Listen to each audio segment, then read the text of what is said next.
तो जय मसीह की प्यारे भाई बहनों, आज का वचन है रोमियो 8।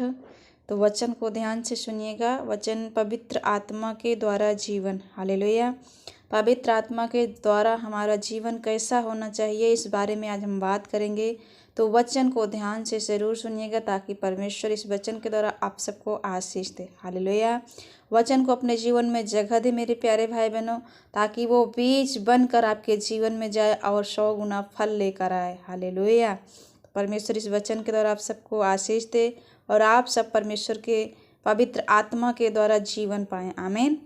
आइए हम वचन की ओर चलते हैं। अतः अब जो मसीह यीशु में है उन पर दंड की आज्ञा नहीं। यदि आप मसीह में हैं, प्रभु यीशु मसीह के लहू से धो चुके हैं, अपने पापों को मान चुके हैं, तो आपके ऊपर दंड की आज्ञा नहीं है, क्योंकि वे शरीर के अनुसार नहीं वरन आत्मा के अनुसार चलते हैं।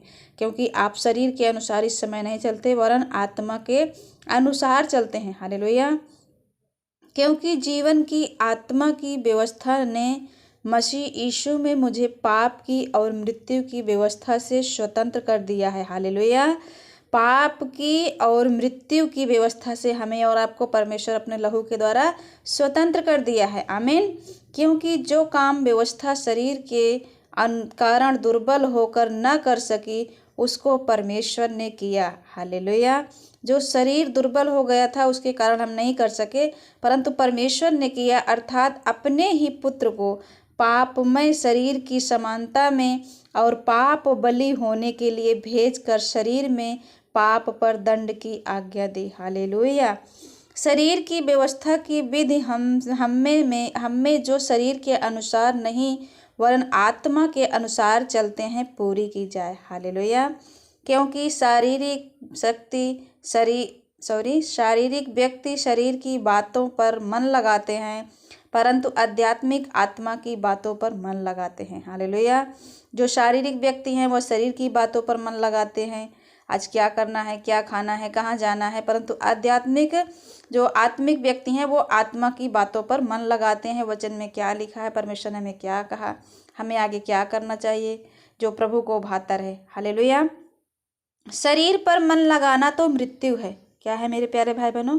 शरीर पर मन लगाना मृत्यु है, परंतु आत्मा पर मन लगाना जीवन और शांति है। आमीन।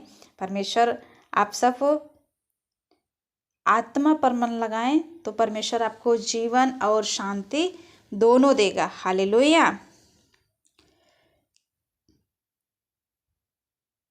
क्योंकि शरीर पर मन लगाना तो परमेश्वर से बैर रखना है। हालेलुया। क्योंकि ना तो परमेश्वर की व्यवस्था के अधीन है और ना हो सकता है, और जो शारीरिक दशा में हैं वे परमेश्वर को प्रसन्न नहीं कर सकते। परंतु जबकि परमेश्वर का आत्मा तुम में बसता है तो तुम शारीरिक दशा में नहीं परंतु आत्मिक दशा में हो। यदि आप में परमेश्वर का वचन है तो आप शारीरिक दशा में नहीं हो। यदि किसी में मसीह का आत्मा नहीं तो वह उसका जन नहीं। यदि आप में प्रभु का आत्मा नहीं है तो आप उसका जन नहीं हो। यदि मसीह तुम में है तो देह पाप के कारण मरी हुई है, परंतु आत्मा धर्म के कारण जीवित है। हालेलुया। आगे पढ़ लेंगे, ध्यान से सुनिएगा मेरे प्यारे भाई बहनों। हमें बाइबल क्या कहती है इस बारे में। यदि उसी का आत्मा जिसने यीशु को मरे हुओं में से जिलाया तुम में बसा हुआ है, तो जिसने मसीह को मरे हुओं में से जिलाया वह तुम्हारी नाश्वर देहों को भी अपने आत्मा के द्वारा जो तुम में बसा हुआ है जिलाएगा। आमीन। तो मेरे प्यारे भाई बहनों, आप लोग वचन को ध्यान से सुनिए और अपने जीवन में रिसीव करें ताकि परमेश्वर इस वचन के द्वारा आपको आशीष दे। इसलिए हे भाइयों, हम शरीर के कर्जदार नहीं कि शरीर के अनुसार दिन काटें, क्योंकि यदि तुम शरीर के अनुसार दिन काटोगे तो मरोगे। यदि आत्मा से देह की क्रियाओं को मारोगे तो जीवित रहोगे। आमीन। इसलिए कि जितने लोग परमेश्वर के आत्मा के चलाए चलते हैं वे ही परमेश्वर के पुत्र हैं। जितने लोग परमेश्वर के वचन पर चलते हैं, परमेश्वर की बातों को मानते हैं, परमेश्वर की आज्ञाओं को मानते हैं, वे ही परमेश्वर के पुत्र हैं। क्योंकि तुमको दासत्व की आत्मा नहीं मिली कि फिर भयभीत हो, परंतु लेकापल की आत्मा मिली है, जिससे हम हे रब अब्बा, हे पिता कहकर पुकारते हैं। आत्मा आप ही हमारी आत्मा के साथ गवाही देता है कि हम परमेश्वर की संतान हैं, और यदि संतान हैं तो वारिस भी, वरन परमेश्वर के वारिस और मसीह के संगी वारिस हैं, कि जब हम उसके साथ दुख उठाएं तो उसके साथ महिमा भी पाएं। आमीन।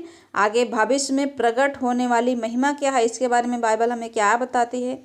क्योंकि मैं समझता हूँ कि इस समय के दुख और क्लेश उस महिमा के सामने जो हम पर प्रकट होने वाली है कुछ भी नहीं है, क्योंकि सृष्टि बड़ी आशा भरी दृष्टि से परमेश्वर के पुत्रों के प्रकट होने की बाट जोह रही है, क्योंकि सृष्टि अपनी इच्छा से नहीं पर अधीन करने वाले की ओर से व्यर्थता के अधीन इस आशा से की गई कि सृष्टि भी आप ही विनाश के दासत्व से छुटकारा पाकर परमेश्वर की संतानों की महिमा की स्वतंत्रता प्राप्त करेगी। आमीन।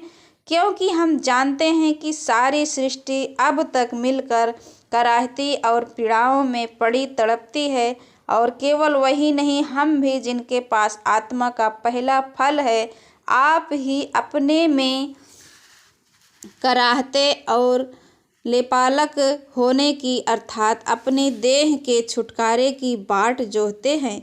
इस आशा के द्वारा हमारा उद्धार हुआ है। परंतु जिस वस्तु की आशा की जाती है, जब वह देखने में आए तो फिर आशा कहाँ रही? क्योंकि जिस वस्तु को कोई देख रहा है उसकी आशा क्या करेगा? परंतु जिस वस्तु को हम नहीं देखते, यदि उसकी आशा रखते हैं तो धीरज से उसकी बाट जोहते भी हैं। आमीन।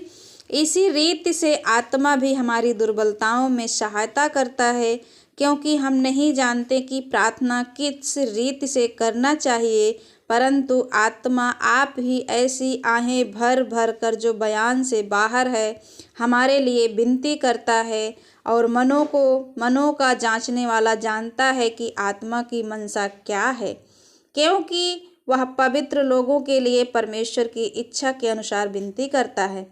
हम जानते हैं कि जो लोग परमेश्वर से प्रेम रखते हैं उनके लिए सब बातें मिलकर भलाई ही को उत्पन्न करती है, अर्थात उन्हीं के लिए जो उसकी इच्छा के अनुसार बुलाए हुए हैं, क्योंकि जिन्हें उसने पहले से जान लिया है उन्हें पहले से ठहराया भी है कि उसके पुत्र के स्वरूप में हो, ताकि वह बहुत भाइयों में पहलौठा ठहरे।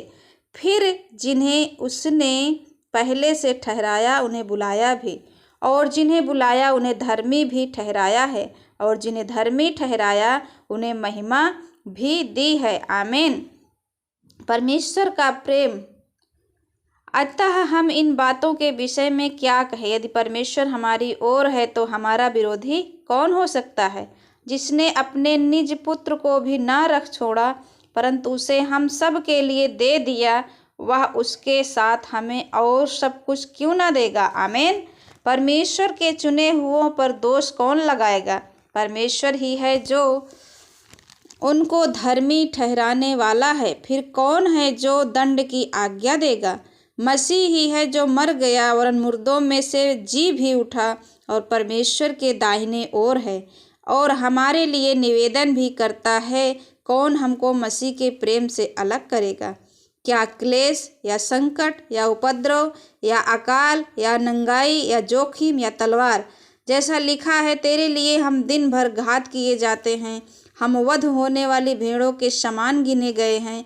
परंतु इन सब बातों में हम उसके द्वारा जिसने हमसे प्रेम किया है जयवंत से भी बढ़कर है। क्योंकि मैं निश्चय जानता हूँ कि न मृत्यु, न जीवन, न स्वर्गदूत, न प्रधानताएं, न वर्तमान, न भविष्य, न सामर्थ, न ऊंचाई, न गहराई और न कोई सृष्टि हमें परमेश्वर के प्रेम से जो हमारे प्रभु मसीह यीशु में है अलग कर सकेगी। आमीन। हालेलुया। परमेश्वर इस वचन के द्वारा आप सबको बहुत बहुत आशीष दे। प्रभु के वचन को आप खुद पढ़े, रोमियो 8 का पूरा पढ़ लीजिए, ताकि परमेश्वर आप सबको बहुत बहुत आशीष दे। आप सभी को जय मसीह की। God bless you.